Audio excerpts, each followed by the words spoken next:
va se lever, on va lire la parole de Dieu. Amen. Amen.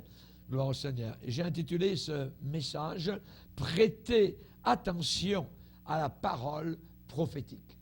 Prêtez attention à la parole prophétique. Dans 2 Pierre, premier chapitre. 2 Pierre, premier chapitre.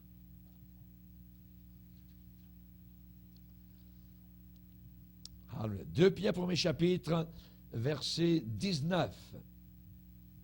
Où il est dit, « Et nous tenons pour d'autant plus certaine la parole prophétique à laquelle vous faites bien de prêter attention, comme à une lampe qui brille dans un lieu obscur, jusqu'à ce que le jour vienne à paraître, et que l'étoile du matin se lève dans vos cœurs, sachant tout d'abord vous-même qu'aucune prophétie de l'Écriture ne peut être un objet d'interprétation particulière, car ce n'est pas par une volonté d'homme qu'une prophétie a jamais été apportée, mais c'est poussé par le Saint-Esprit que des hommes ont parlé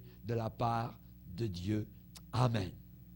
Seigneur, te bénissons pour ta parole ce soir, que nous allons méditer quelques instants avant d'entrer dans un temps prolongé de prière. Nous savons que tu es là pour nous fortifier, tu es là pour nous encourager, Seigneur, afin d'éveiller nos sens et par l'usage à discerner que nous puissions être sur nos gardes.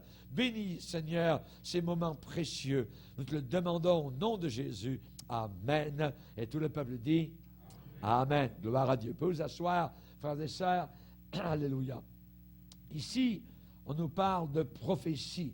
Je dirais dans le sens de la prophétie de l'Écriture. Toute l'Écriture est une prophétie, c'est une parole de Dieu.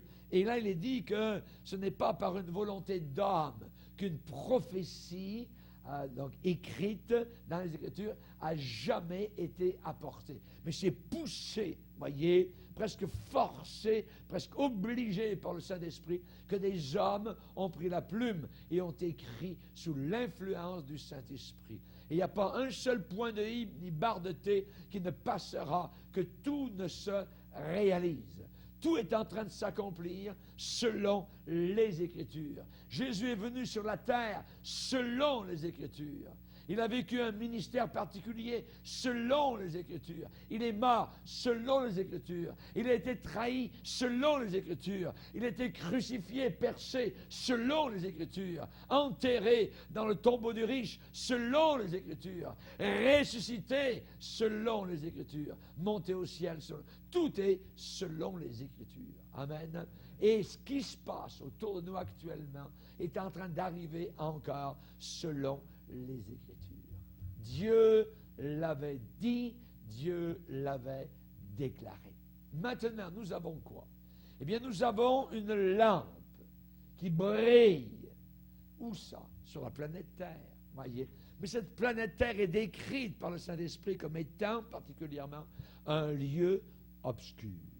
Un lieu obscur. Et ça va devenir de plus en plus obscur, de plus en plus ténébreux. C'est comme s'il y a une chape noire qui s'étend aux 4 coins de la Terre, sur les 5 continents, donc, de la planète Terre. Et nous avons une lumière dans un lieu obscur. Alléluia. C'est merveilleux d'avoir une lumière dans un lieu obscur. Vous voyez, vous pouvez marcher, vous ne trébuchez pas, vous ne tombez pas. Là où quelqu'un va tomber, va se cacher la figure, va tomber dans un ravin parce qu'il n'a pas vu. Ouais, nous avons une lumière. Amen. Ta parole est une lumière. Amen. Sur mon sentier.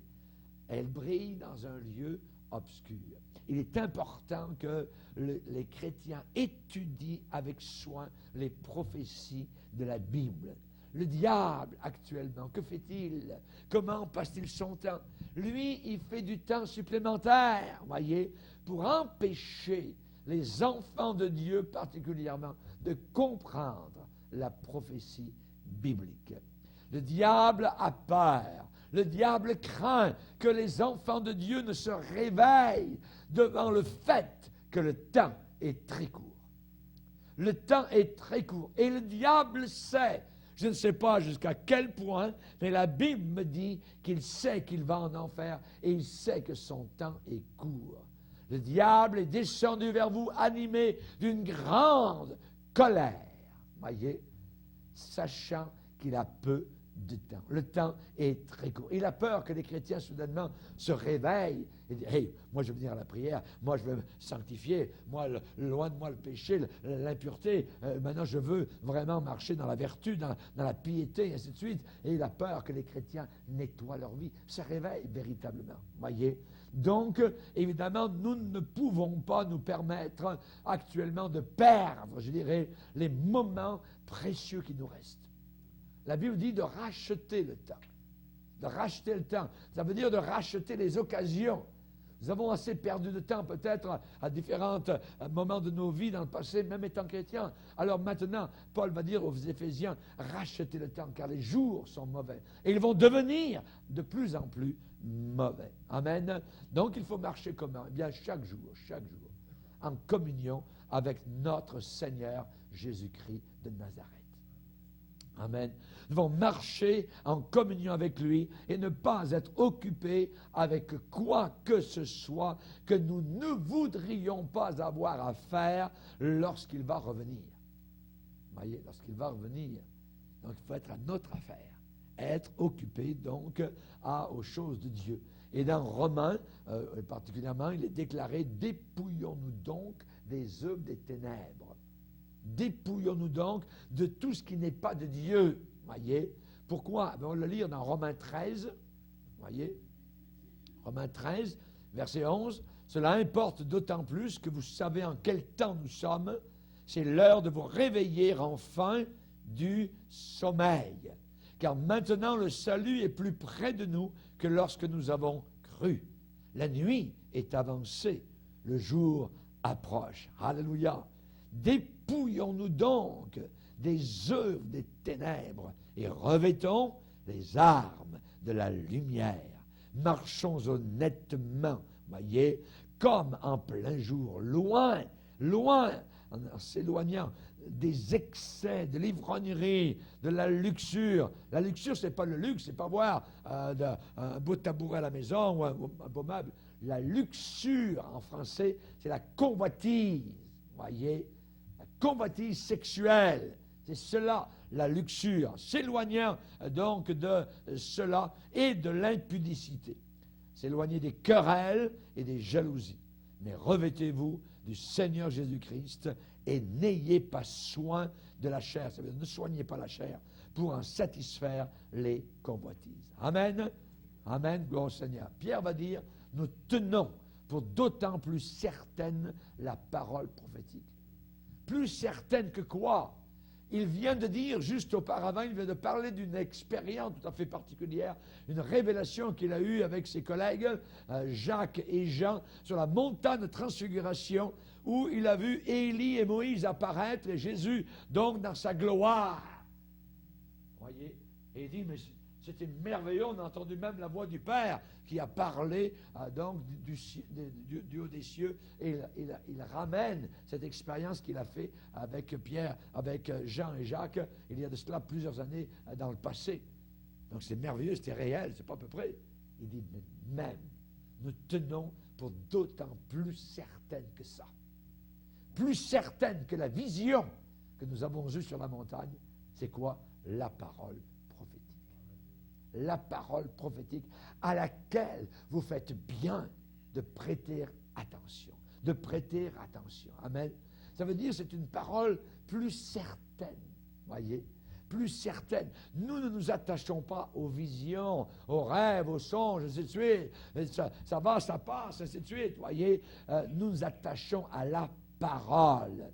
On peut s'appuyer totalement dessus, s'y accrocher à cette parole et en dépendre complètement. L'apôtre Pierre, qui a écrit cette belle phrase, il pensait à toutes les déclarations, évidemment, prophétiques de la Bible. Pierre savait que toutes, absolument toutes, allaient se réaliser, s'accomplir. L'apôtre Pierre savait déjà que les prophéties sur la première venue de Jésus-Christ étaient toutes accomplies à la lettre. Alors, Pierre savait aussi que les paroles dites par les prophètes sur la deuxième venue de Jésus-Christ allaient aussi s'accomplir de la même façon. Nous allons voir une porte un de ces 4 matins dans le ciel. Alléluia. Comme Étienne l'a vu, alléluia, les autres sont en train de le tuer, il dit, je vois les cieux ouverts. Merci Seigneur. Alléluia. Jésus debout à la droite, alléluia, de la majesté divine. Gloire au Seigneur. Amen.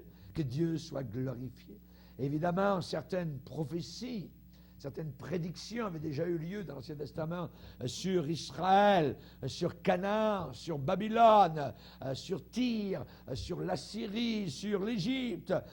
Des prophéties avaient eu lieu sur de nombreux personnages, voyez. Et ces prophéties, tellement anciennes et parfois, je dirais, singulières, particulières, et comment ça pouvait arriver, improbable, voyez, détaillées et bien définies, qu'aucun mortel n'aurait pu les prévoir.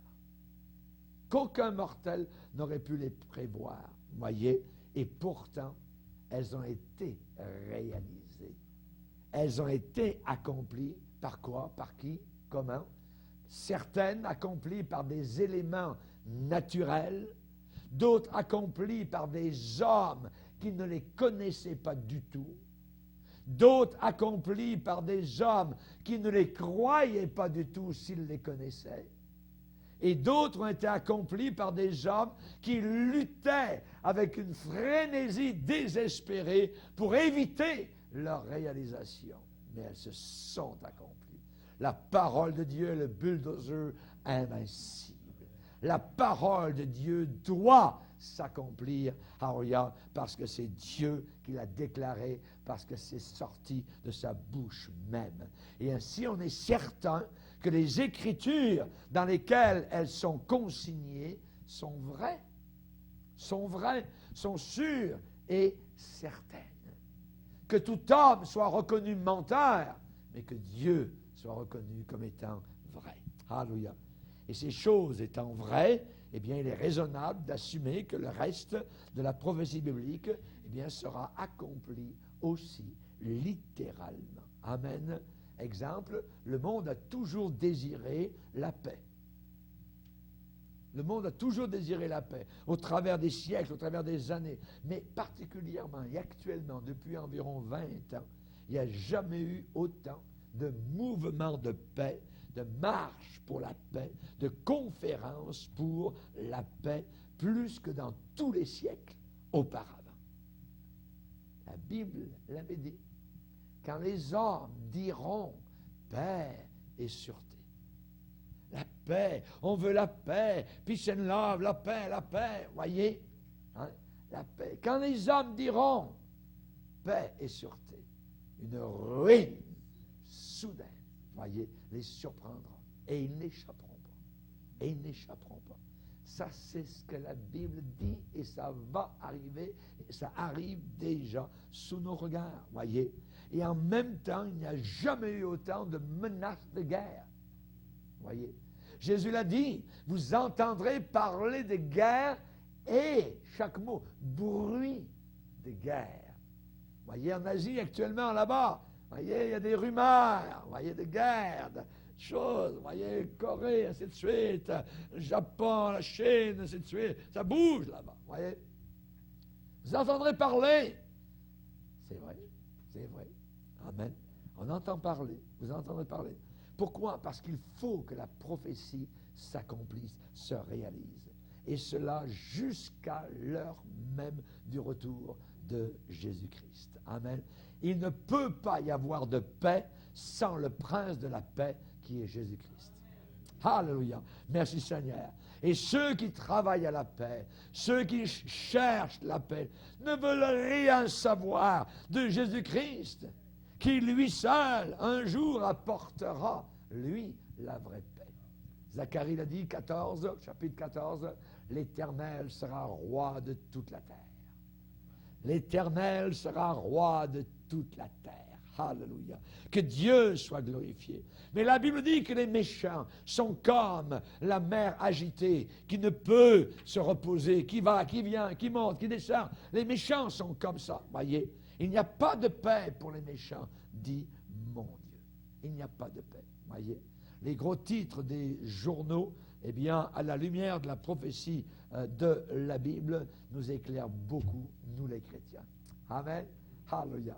Quand vous voyez cette population, voyez, en faveur de l'avortement, ils se battent, sont prêts à se déchirer, à s'arracher les cheveux pour tuer leur propre bébé, leur progéniture. Voyez, nous savons que nous sommes arrivés à une heure très tardive, à l'horloge prophétique de l'humanité. Les gros titres des journaux, vus à la lumière de la prophétie de la Bible, eh bien, de nos jours, on voit la prophétie qui s'accomplit certainement. Le nombre de plus en plus grand de foyers brisés, familles monoparentales, divorces. On n'a jamais autant divorcé que maintenant. L'avortement, les remariages, il n'y en a jamais autant eu. Les mariages homosexuels, les concubines, les maîtresses, des relations de droit commun, voyez. Et maintenant, on commence à voir, ici et là, même dans notre région, des conférences sur l'homoparentalité. Oui, des conférences sur l'homoparentalité. Ils disent qu'il y a des milliers d'enfants aujourd'hui dans notre province qui vivent avec des mères et des pères qui ont une relation amoureuse avec quelqu'un de même sexe. On appelle cela des familles homoparentales. Ils disent que c'est une nouvelle forme de famille parmi la diversité des familles déjà existantes. C'est une abomination.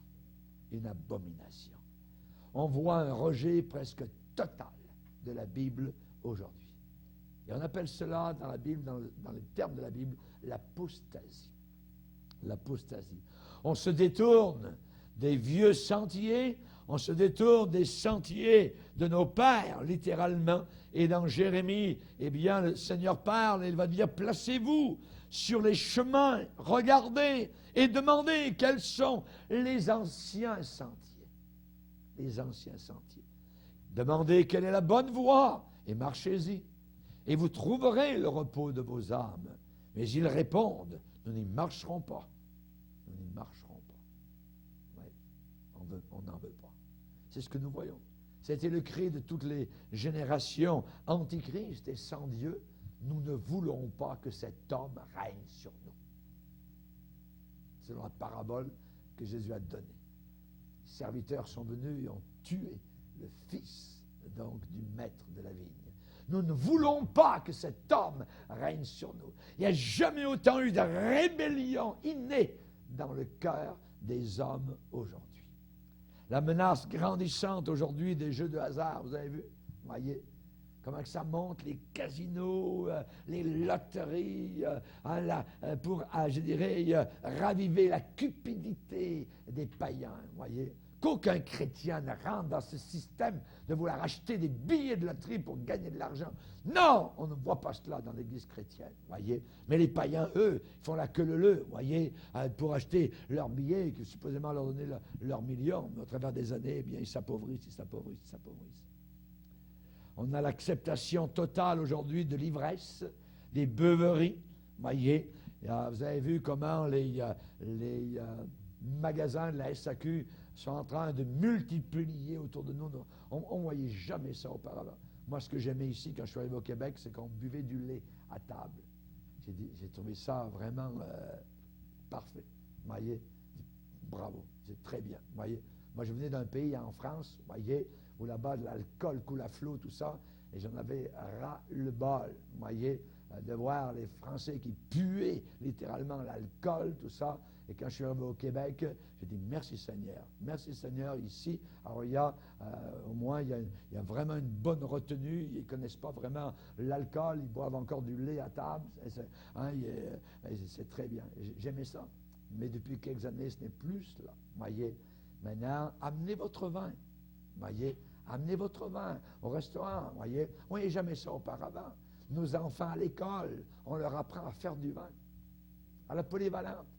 On apprend aux jeunes, dans des classes entières, à faire leur propre vin. Imaginez. Pas étonnant, pas étonnant. Voyez, tout ce que nous voyons actuellement parmi la jeunesse. Il y a 75 versets dans la Bible qui disent que Dieu est contre l'ivresse. Totalement, je dirais, en défaveur. La Bible dit dans Proverbe 23, pour qu'il ait hélas, et ainsi de suite. Voyez, ceux qui s'attardent auprès du vin. Voyez, ceux qui regardent le beau vin, qui est beau, il coule, voyez, facilement, mais à la fin, il finit par piquer comme un serpent. Comme un serpent, voyez. Tes yeux se porteront sur les femmes étrangères. Tu vas commencer à parler d'une manière perverse. Tu vas dire des choses que tu n'aurais pas dit en temps normal. Hein? Une personne qui est ivre, c'est comme un autre esprit qui la saisit. Ce n'est plus la même personne. Et l'apôtre Paul va dire dans Éphésiens 5, il va dire, ne vous enivrez pas de vin, c'est de la débauche. C'est de la débauche. Et Anne, lorsqu'elle priait, rappelez-vous à Silo, et que le sacrificateur est venu et qu'elle bougeait juste les lèvres, il a dit, mais fais passer ton vin. Voyez, il n'y avait aucun discernement, ainsi de suite, un rétrograde total. Et la femme lui a dit, je ne suis pas une femme perverse. Ça veut dire quelqu'un qui est ivre, c'est de la perversion. Mais cette génération psychologique, eh bien, a inventé un mot merveilleux, maladie. C'est une maladie. Mais c'est drôle que Dieu va envoyer en enfer ces malades. Vous voyez? Un malade, on n'en va pas en enfer. Mais un alcoolique, la Bible dit qu'il n'y a aucun ivrogne qui ira au ciel. Aucun ivrogne ne se retrouvera au ciel. Vous voyez? Rappelez-vous Nabal, le mari d'Abigail, qui ensuite a été épousé David. Mais cette femme-là, elle avait un fou, elle mariait un fou. Parfois, on se demande comment des gens intelligents marient des personnes totalement folles. C'est arrivé avec Abigail, une femme de bon sens, une femme belle, intelligente, tout ça, qui avait marié un Nabal. Nabal, ça veut dire fou, voyez. Imaginez quand en hébreu, vous appelez Nabal, mon fou, viens ici. Nabal, je t'aime. Voyez, c'est terrible. Et cet homme était toujours ivre, voyez. Il était complètement, je dirais, avec le nez rouge. Et la Bible déclare, on va le lire maintenant, que nous ne devons pas toucher donc à ce domaine-là. Dans 1 Pierre chapitre 4,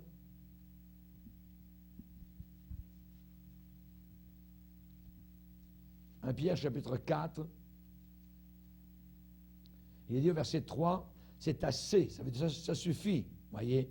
En effet, d'avoir, dans le temps passé, accompli la volonté des païens, en marchant dans la dissolution, les convoitises, l'ivrognerie, les excès du manger et du boire et les idolâtries criminelles. Aussi trouve-t-il, en parlant des païens, trouve-t-il étrange que vous ne vous précipitiez pas avec eux dans le même débordement de débauche, et ils vous calomnient. Ils rendront compte à celui qui est prêt à juger les vivants et les morts. Amen. Alléluia. Aussi, ce que nous voyons, bien, ce sont de nouvelles forces à l'œuvre pour détruire l'autorité de la Bible.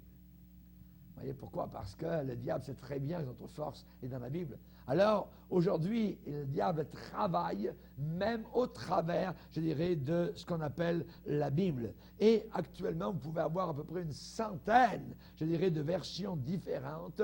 Ce n'est même pas des versions, c'est des perversions de la parole, donc, du Seigneur, qui sont maintenant totalement acceptées. Les mots sont changés. Dans certaines versions, comme la NBS, vous ne trouvez plus le mot repentance, le mot rédemption, le mot résurrection, ainsi de suite. Tout ça, c'est balayé, ainsi de suite. Il y a des phrases entières qui sont enlevées et vous passez du verset 3 au verset 6 sans que vous en rendiez compte. Voyez, et vous avez cela. Et les gens se nourrissent donc à ces sortes de Bibles-là. C'est très dangereux, voyez. Et ces versions, évidemment, ajoutent parfois quelque chose ou retranchent quelque chose. Et la parole de Dieu nous le dit. Malheur à ceux qui ajoutent ou retranchent quoi que ce soit donc à la parole du Seigneur.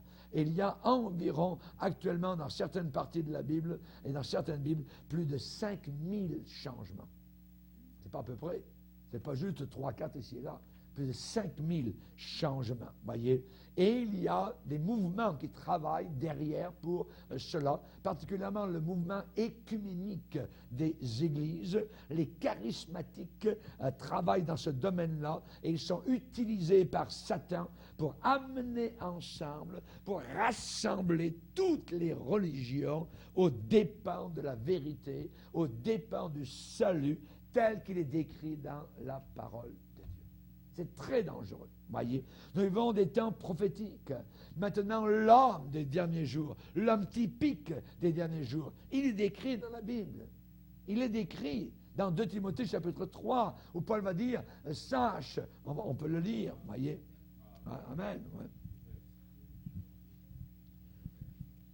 J'ai appris, moi, toutes l'épître par cœur des épîtres à Timothée, et ce passage est un des passages marteaux, évidemment.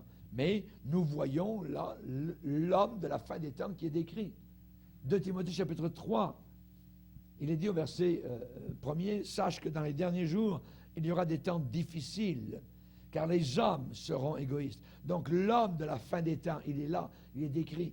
Un égoïste, ami de l'argent, fanfaron, hautain, blasphémateur, rebelle à ses parents, ingrat, irreligieux, rien savoir de la Bible, de l'Église, insensible, aucune sensibilité, déloyaux, calomniateurs. Ce mot calomniateur en grec, c'est diaboloi. Ils seront diaboloi, ils seront calomniateurs. Celui qui calomnie en premier, c'est Satan, qui est le calomniateur, qui est l'accusateur, donc, des frères et sœurs. Et ils seront comme cela, calomniateurs, diaboloi, intempérants, aucune retenue, cruels, ils seront ennemis des gens de bien.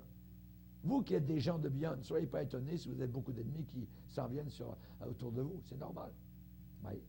Parce que l'homme de la fin des temps sera ennemi de celui qui est bien. De celui qui est bien selon le Seigneur. Voyez. Ennemi des gens de bien. Ils seront traîtres, traîtrises comme Judas, emportés, enflés d'orgueil. Ils aimeront le plaisir plus que Dieu.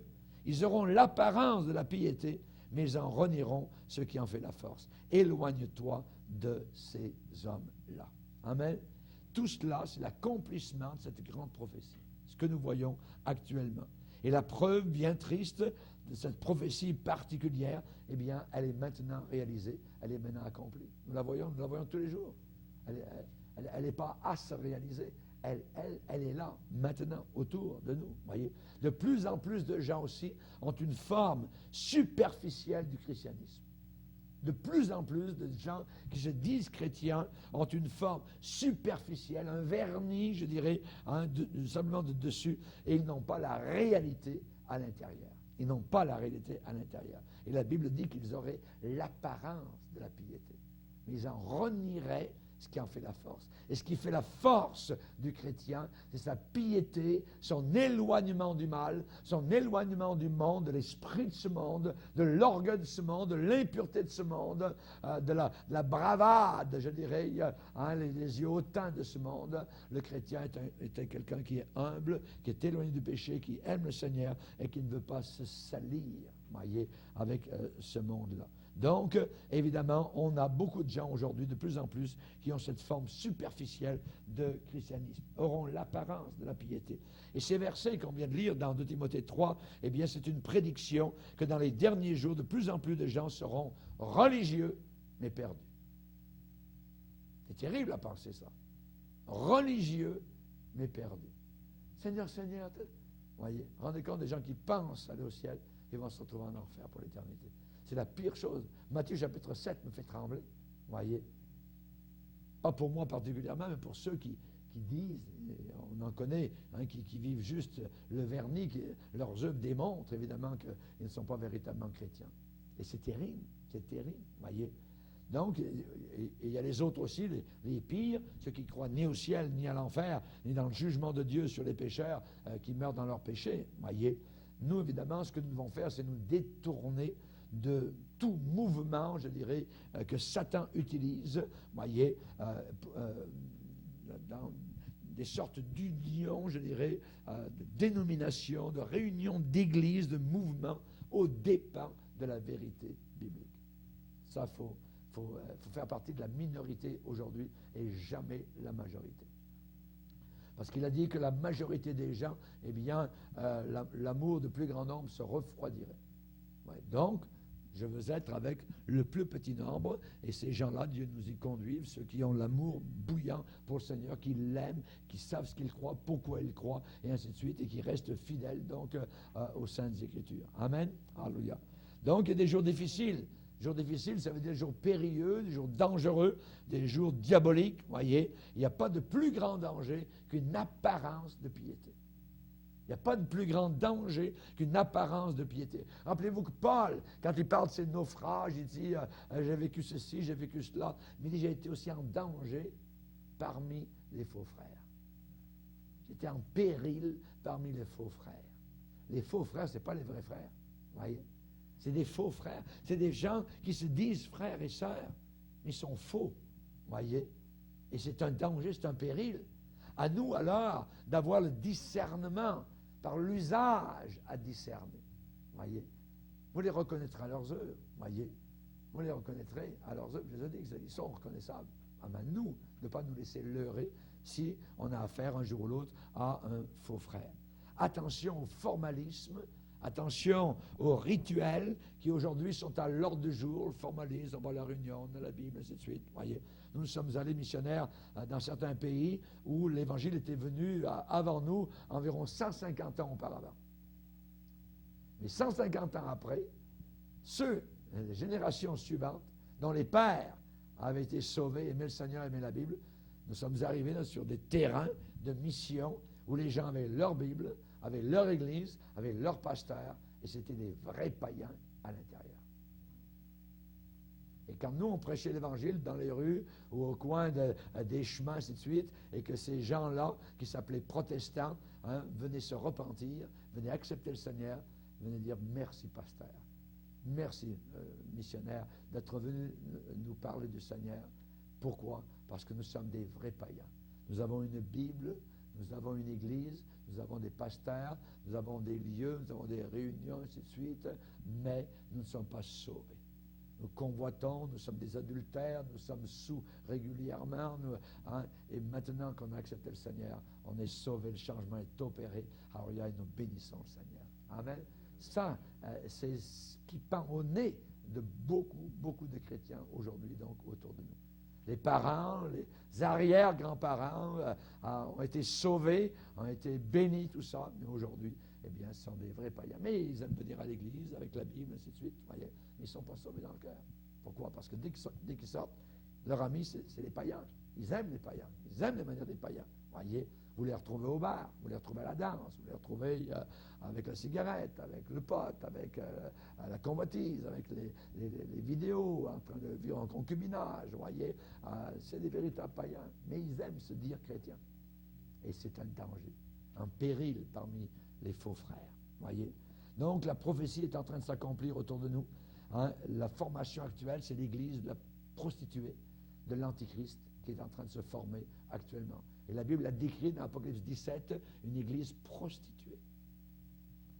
Une église prostituée, voyez. Et cela est terrible. Ce n'est pas les bouddhistes, parce qu'eux n'ont jamais été avec le Seigneur. Voyez. Ils n'ont jamais eu le mari. Ouais. Nous, ceux qui disent chrétiens, on parle de Jésus, on parle de la Bible, voyez. Et ça, c'est eux qui peuvent se prostituer. Et évidemment, donc, aller se rouler dans le lit du monde. Donc, le sommet, je dirais, de cette Église va arriver quand la véritable Église sera enlevée de la terre, voyez, quand la grande tribulation va débuter, eh bien, à ce moment-là, ça sera le sommet, cette Église, donc, du diable, l'Église de l'Antichrist. Pour nous, on va s'arrêter là bientôt pour la première partie, l'exhortation du Saint-Esprit, c'est « Éloigne-toi de ces hommes-là. » Éloigne-toi de ces hommes-là. Amen. Et si vous priez suffisamment le Seigneur, et si vous aimez suffisamment le Seigneur, Dieu voit votre cœur, et c'est lui qui va vous éloigner de ces gens-là. Vous allez vous retrouver dans le camp des saints. Vous allez vous retrouver dans ceux qui ont la piété, ceux qui craignent l'Éternel et qui tremblent devant sa parole et qui seront enlevés très bientôt. Amen.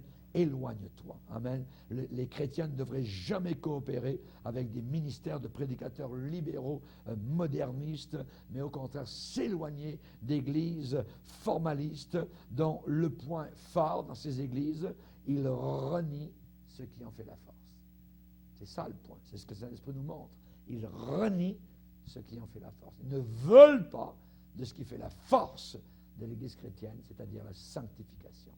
Or, sans la sanctification, personne ne verra le Seigneur. Amen. Alléluia. Que Dieu nous aide. Alléluia. Gloire au Seigneur. Nous ne voulons pas renier la puissance de l'Évangile. Hein, notre Dieu est un Dieu que nous aimons. Il est le Dieu des Écritures. Et le Saint-Esprit, évidemment, c'est celui qui nous a amenés à la nouvelle naissance. Amen. Et s'ils ne sont pas nés de nouveau, eh bien, c'est qu'ils n'ont pas le Saint-Esprit de Dieu dans leur cœur. Et nous ne voulons rien avoir avec cela. Rien avoir à faire avec cela. Et nous ne pouvons pas les appeler frères ou les appeler sœurs. Ils ne sont pas nés de nouveau. Voyez. Ils ne sont pas nés de nouveau, ils n'ont pas l'Esprit de Dieu. Alors que Dieu nous aide, évidemment, à avoir ce discernement pour ne pas être emportés, évidemment, à la fin des temps, mais que nous ayons, évidemment, le Saint-Esprit qui nous garde et qui nous protège. Amen. Gloire à Dieu. On continuera donc tout à l'heure, alors il y a par une deuxième partie, et maintenant on va aller juste continuer, amen, quelques instants dans ce message intitulé « Prêtez attention à la parole prophétique ». Et on va relire particulièrement dans 2 Pierre, le premier chapitre. Alléluia. 2 Pierre, premier chapitre, et verset 19. Et nous tenons pour d'autant plus certaine, plus sûr et certain, nous tenons pour d'autant plus certaine la parole prophétique à laquelle vous faites bien de prêter attention, comme une lampe qui brille dans un lieu obscur. Jusqu'à quand? Jusqu'à ce que le jour vienne à paraître et que l'étoile, imaginez l'astre, il y a une différence entre une petite bougie, une lumière d'une bougie dans un lieu obscur, avec un astre qui s'en vient à l'horizon, amen, qui est en train de monter, amen, c'est ce qui s'en vient, amen, jusqu'à ce que le jour vienne apparaître et que l'étoile du matin, qui est Jésus, se lève dans vos cœurs, amen. Amen. Gloire au Seigneur. Donc, on a vu évidemment que c'est une parole plus certaine que l'expérience qu'ils ont faite sur la montagne de transfiguration. La parole de Dieu est encore plus certaine. Pourquoi? Parce que l'Écriture est d'origine non pas humaine, mais divine. La parole de Dieu est d'origine divine. La parole prophétique à laquelle vous faites bien de prêter attention. C'est pourquoi, évidemment, c'est la façon avec laquelle on écoute la parole de Dieu qui est des plus importants. Comment j'écoute la parole? Voyez, je peux entendre la parole, il n'y a pas de mal, mais je dois l'écouter pour que Dieu me parle, me dise quelque chose. Je dois retourner à la maison avec quelque chose dans le cœur que Dieu m'a dit, que Dieu m'a déclaré, que Dieu m'a proclamé, m'a annoncé. Amen. Et il est dit de prêter attention aux Écritures prophétiques. Dans le livre des Proverbes, au chapitre 2, il est dit, « Mon fils, si tu reçois mes paroles, si tu gardes avec toi mes préceptes, si tu rends ton oreille attentive à ma sagesse. » Attentive à ma sagesse. Alors tu comprendras. Alors tu réaliseras. Beaucoup de chrétiens ne comprennent même pas ce qui est en train d'arriver aujourd'hui. Ils n'attendent même pas le Seigneur. Voyez. Dans le monde, encore bien moins. Et la Bible dit, ceux qui auront l'intelligence, Daniel, le prophète a dit à la fin des temps, en parlant des événements, ceux qui auront l'intelligence comprendront ce qui arrive. Comprendront que nous sommes sur le point, que tout est en train de se mettre en branle, que les roues de la prophétie sont en train de rouler vers ce face-à-face de l'humanité face à Dieu. Imaginez, voyez. Donc, mon fils, tu reçois mes paroles, si tu gardes avec toi mes préceptes, si tu rends ton oreille attentive à ma sagesse, alors tu comprendras. Dans les Écritures, Dieu a prédit des événements futurs. Dans le Coran, il n'y a aucun événement futur qui est prédit. les livres des hindous, bouddhistes, il y a absolument rien. Voyez, dans la parole de Dieu, ce qui était prédit dans l'Ancien Testament a déjà eu beaucoup d'accomplissements. Imaginez, dans le Nouveau Testament, le même Dieu va faire réaliser ce qu'il a déclaré. Amen. Alléluia. Il a déjà accompli certains d'entre eux, et c'est une preuve, évidemment, que l'Écriture est d'origine divine.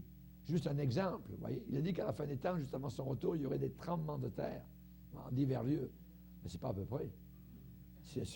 C'est géant, ça se voit comme un nez sur un visage. Vous voyez, c'est partout, toutes les semaines, ça brande de partout, des volcans, des ci, des ça. Vous voyez, l'Europe n'a même pas pu faire partir ses avions à cause du volcan en Islande.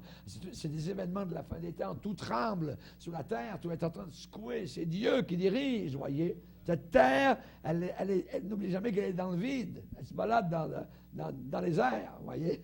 Qui la tient? La parole de Dieu. Dans Hébreux 1er chapitre, il est dit que Jésus soutient toutes choses par sa parole puissante. Amen.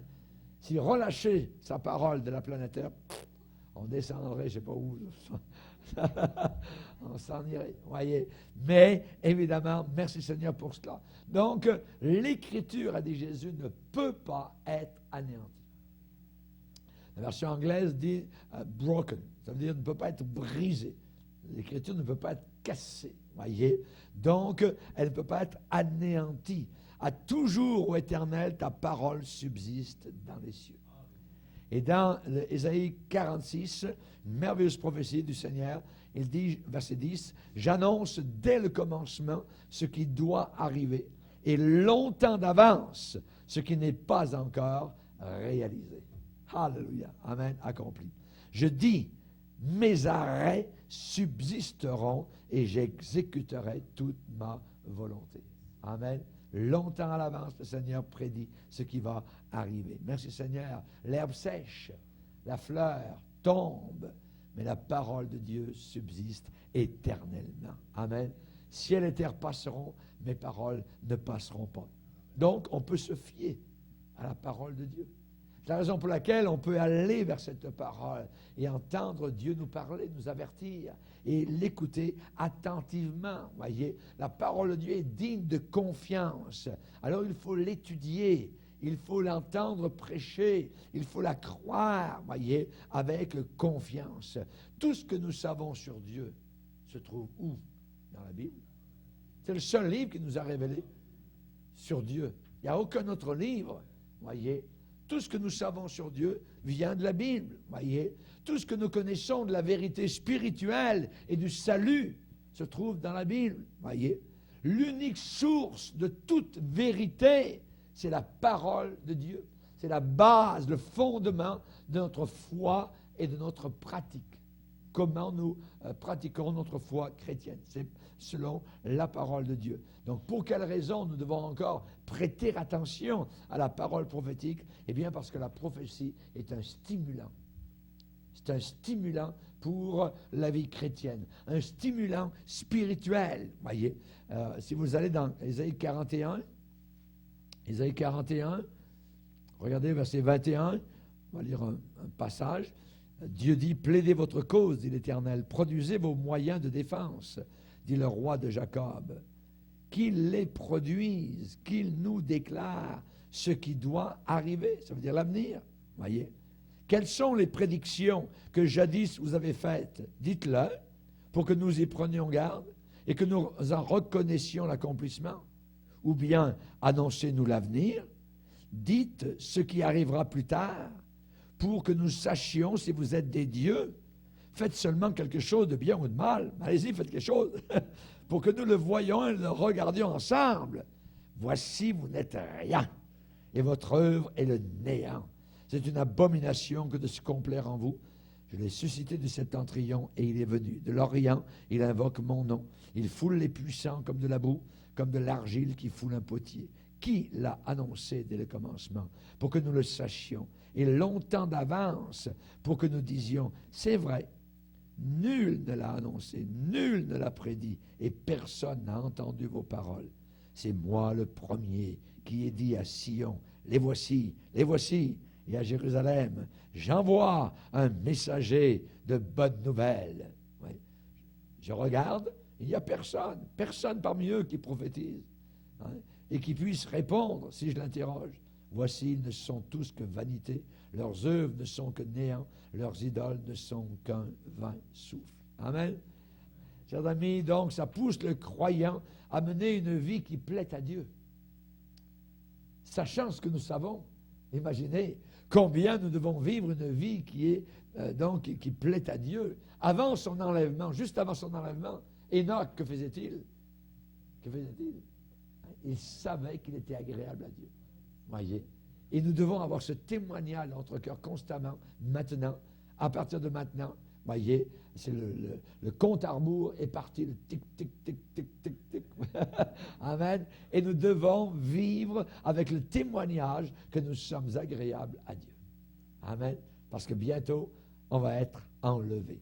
Quiconque, dit Jean, a cette espérance en lui, se purifie. Voilà, se purifie comme lui-même est pur. Et Jésus-Christ a fait lui-même le lien entre sa deuxième venue et la sainteté de vie. Il a dit particulièrement, si quelqu'un veut venir après moi, qu'il renonce à lui-même, qu'il se charge de sa croix et qu'il me suive, car le Fils de l'homme doit venir dans la gloire de son Père avec ses anges, alors il rendra à chacun selon ses œuvres. À chacun, voyez, selon nos œuvres. Paul, lui aussi, fait le même lien. Il va dire, quand Jésus-Christ, votre vie paraîtra, alors vous paraîtrez aussi avec lui dans la gloire. Faites donc mourir les membres qui sont sur la terre. Il va parler de la cupidité, l'idolâtrie, et ainsi de suite, et toutes les, dans Colossiens au chapitre 3. Voyez. Paul au Thessaloniciens va dire que le Dieu de paix vous sanctifie totalement, corps, âme et esprit, pour lors de son retour, que vous soyez trouvés irrépréhensibles. Voyez, dans la joie, dans l'allégresse. Hein? Amen. Donc, le retour de Jésus et notre vie a un lien. Ça nous purifie, ça nous garde évidemment loin du mal. L'apôtre Pierre fait le même lien. Il dit, puis donc que toutes ces choses doivent se dissoudre, la terre va brûler, ainsi de suite. Voyez, quelles ne devez-vous pas être par la sainteté de la conduite et par la piété. Donc une conduite sainte, un comportement de chrétien, donc saint, loin du mal, et aussi pieux. Pieux, voyez. Sauve éternel, car les hommes pieux s'en vont. Voyez, il y a de moins en moins de piété autour de nous. Alors Seigneur, sauve s'il te plaît. Ceux qui aiment son avènement, comment vivent-ils? Ils vivent en sobriété de vie. Sobriété de vie. C'est un mot, je dirais, spartiate, sobriété, contrôle de soi. Le jour du Seigneur viendra comme un voleur. Alors veillons et soyons sobres. Be sober. Voyez, sobre. Pierre va dire, saignez les reins de votre entendement, avec le verbe ceindre. Voyez, ça veut dire attacher vos pensées. Gardez vos pensées. Pourquoi? Soyez pas comme les païens. Avant le déluge, il est dit que les pensées des païens du temps de Noé, leurs pensées se portaient chaque jour uniquement vers le mal. Vous vous rendez compte? Comme aujourd'hui. Pense juste au mal. Voyez, pense juste à ça. Donc, Pierre va dire la fin de toute chose est proche. La fin de toute chose est proche. Soyez donc sages et sobres. Encore là, sobres. Pour vaquer à la prière, pour se tenir devant Dieu. Si vous deviez mourir dans 24 heures, que feriez-vous? Vous seriez dans la prière jour et nuit, voyez, devant le Seigneur. On parlait toujours, le directeur de l'école biblique était cancéreux quand je suis arrivé ici au Canada en 69, voyez, et nous les étudiants, on était en haut dans les chambres, et nous l'entendions prier la nuit. Il se levait, voyez, il allait dans le salon, et on l'entendait murmurer, en train de prier. Ça m'a vraiment touché et influencé. Vous voyez, il est mort quelque temps. Son décès a eu lieu, pas le décès, mais l'enterrement a eu lieu le 8 décembre 69 au Centre évangélique à Montréal sur le Papineau. Et mon père est toujours, donc, de ce pasteur, il m'a dit une chose. Quand je suis arrivé au Canada en 69, je suis arrivé au mois d'août pour rentrer à l'école biblique à Peterborough. Et je suis allé à Peterborough Mais mon anglais à cette époque-là n'était pas suffisant. Et j'ai appris qu'il y avait une école biblique ici au Québec. Et en arrivant, donc, environ dans le mois d'octobre, à l'école biblique ici à Montréal, il était cancéreux. Il avait le ventre était énorme, tout ça. L'infirmière venait le voir tous les jours. Et cet homme, M. Lassègue, m'a dit, jeune homme, vous venez de Peterborough, mais votre place est ici au Québec. Et j'ai ressenti que cette phrase n'était pas dite juste comme ça par hasard, parce que ça fait 40 ans que je suis au Québec, puis que je travaille. Donc, tout ça. C'était vraiment, vraiment, donc, quelque chose qui venait du Seigneur, une parole, donc, inspirée, et ça s'est réalisé. Mais c'est juste en conversation. Il m'a dit, non, votre place, c'est ici, au Québec. Amen. Lui, il était venu de Californie. Il a vu l'appel, donc, pour le Québec. Il faisait des émissions de radio, il était pasteur au Centre évangélique à Montréal et en plus directeur de l'école biblique, Béret, à l'époque. Et il est décédé et je bénis le Seigneur juste donc pour son exemple de prier. Vous voyez.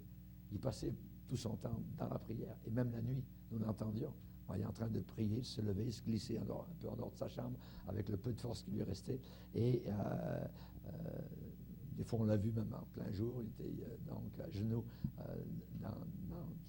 Pour nous, qu'étudiants, c'était une salle de prière. Donc, dans la salle de prière officielle. Et vraiment, il est mort comme ça, monté au ciel dans la prière. Amen. La fin de toute chose est proche pour vaquer à la prière. Vous voyez, c'est vrai que le monde s'en va vers la fin, mais il y a aussi notre fin aussi à nous tous. Et nous devons donc prier. Donc, ça parle de fidélité dans le service. Vous voyez. Il est dit pour les serviteurs, la parabole des serviteurs que Jésus a donné des talents, différents talents. Il est dit longtemps après, c'est important, longtemps après, ça fait 2000 ans, le maître de ses serviteurs revint et leur fit rendre compte. Voyez. Donc il y a des comptes à rendre, voyez, de notre vie chrétienne, spécialement donc fidélité. Et la Bible dit, il a parlé d'un économe, un intendant fidèle et prudent. Heureux ce serviteur qu'à son arrivée trouvera faisant ainsi, étant à son affaire. Voyez. Amen. Aussi modération, donc contrôle de soi, on parle ici de tempérance, voyez, contrôle des appétits sexuels ou autres, un contrôle. L'apôtre Paul, devant Félix, parlait de la tempérance, parce que cet homme-là vivait en concubinage avec une femme. Hein, Jean-Baptiste était pareil, il a repris Hérode avec sa concubine, ainsi de suite. Voyez, donc on voit que tempérance, modération, que votre douceur soit connue de tous les hommes, le Seigneur est proche. Le Seigneur est proche. Patience, persévérer dans l'épreuve. L'expression qu'on trouve dans la Bible, persévérer dans l'épreuve. À l'intérieur de l'épreuve, continuez à persévérer. Vous avez besoin de persévérance afin qu'après avoir accompli la volonté du Seigneur, vous obteniez ce qui vous est promis. Encore un peu de temps, et celui qui doit venir viendra. Il ne tardera pas. Amen. Et même si c'est il y a plusieurs années, je ne sais pas, voyez, mais aux yeux de l'éternité, c'est très peu de temps. Amen. Un peu de temps. Jésus a dit, il y a 2000 ans, je viens bientôt. Voyez. Mais 2000 ans, c'est très court aux yeux de l'éternité. Amen. Mais on sait qu'il revient. Amen. L'obéissance à Dieu. Je te recommande, c'est Paul qui dit à Timothée, je te recommande devant Dieu qui donne la vie à toutes choses. Je te recommande devant Jésus-Christ, qui a fait une très belle confession devant Pilate, de garder le commandement et de vivre sans tâche et sans reproche jusqu'à l'apparition de notre Seigneur Jésus-Christ. Amen. Alléluia. Donc, il y a une relation étroite entre la connaissance de la prophétie et la piété de vie. Je peux connaître des choses. Il y a des gens qui ils aiment connaître, savoir fouiller là-dedans, puis ainsi de suite, mais leur vie ne change pas. Voyez? Ça veut dire que c'est juste une connaissance de tête, de matière grise, mais ça n'a aucun pouvoir pour transformer donc leur conduite de vie. Nous, il faut que la connaissance que nous avons puisse continuer à transformer, à faire de nous des gens donc pieux et pieuses. Et les pasteurs, je dirais les bons pasteurs, disent régulièrement que les chrétiens les plus fidèles sont ceux qui attendent le retour de Jésus-Christ. Ça, c'est un point fort, voyez. Ceux qui l'attendent ont généralement une vie qui correspond aux désirs qui les animent et se conduisent de façon donc à plaire évidemment au Seigneur. Ils veulent faire la volonté de Dieu. Et quand on reconnaît que son retour est très très proche, très imminent, eh bien on a un sens de proximité avec Jésus, un sens d'intimité avec le Seigneur, un plus grand amour pour Jésus, un plus grand dévouement, je dirais encore plus grand. Et dans Romains, on l'a lu tout à l'heure, dans Romains 13, la nuit est avancée, le jour approche. Alors, relation entre retour de Jésus et la vie pieuse, dépouillons-nous donc des œuvres des ténèbres. Dépouillons-nous donc des œuvres des ténèbres. Revêtons les armes de la lumière. Amen. Les armes de la lumière et marchons honnêtement comme en plein jour. Clair, net. Amen. Alléluia.